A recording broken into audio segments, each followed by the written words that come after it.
Okey, tak sangka datang petang rupanya pasal payah buka lagi ya. Okey, saya first time datang petang. Saya suka duduk di belakang, okey, sebab orang depan tu dia akan belanja kita. Okey, itulah saya. Kali ni saya beri Chan, okey, anak saya umur 11 tahun, dia nak pegang phone, okey. Jadi kita bagilah dia record. Okey, inilah hasil dia, okey. Okey, berpusing-pusing. Okey. Beza sangat kalau datang petang, okey. Vibe macam ni lah. Tak ramai dah. Orang dah nak balik dah masa ni, okey.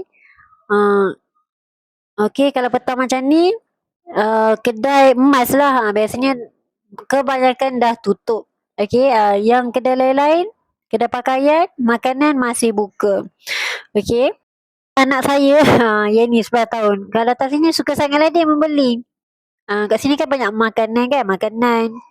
Tu je nak beli budak-budak kan. Apa yang saya perasan, kat sini kain batik, lepas tu kain plekat, baju tidung, okey. Kemudian kaftan, kain telekung, apa lagi, macam-macam lah. Tudung, semuanya cantik. Okey. Okey, korang boleh tengok sendiri suasana petang di sini. Okey, nampak ada setengah kedai emas yang masih buka. Okey, ada yang dah tutup. Okey, kebanyakan yang kat bawah ni masih buka lah.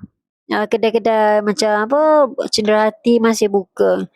Okey, itulah anak saya berkejaran lah kita orang. Okey, mentang-mentang dia bawa rabat kaki. Macam itulah kerjanya. Okey, sekarang kita berada dekat kawasan sini, Cenderawasih. Okey, kat sini patung penyu memang banyak sangat. Daripada saiz cinonet, okey, kemudian saiz sederhana dan saiz paling besar, semuanya ada. Okey.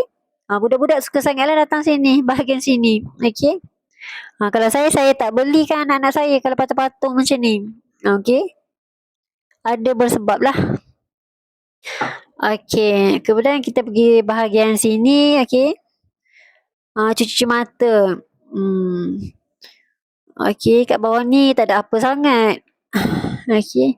Saya suka pergi dekat bahagian atas tu, bahagian kaftan. Okey, apa lagi? Baju tidur kat atas tu, telekung memang macam cantik. Okey, kita naik kat atas tu. Okey, masuk sini berapa kali tas si kecil tu, muka Robin asyik jatuh. Okey, dia berlari, tak ingat dunia. Okey, itulah dia kita orang.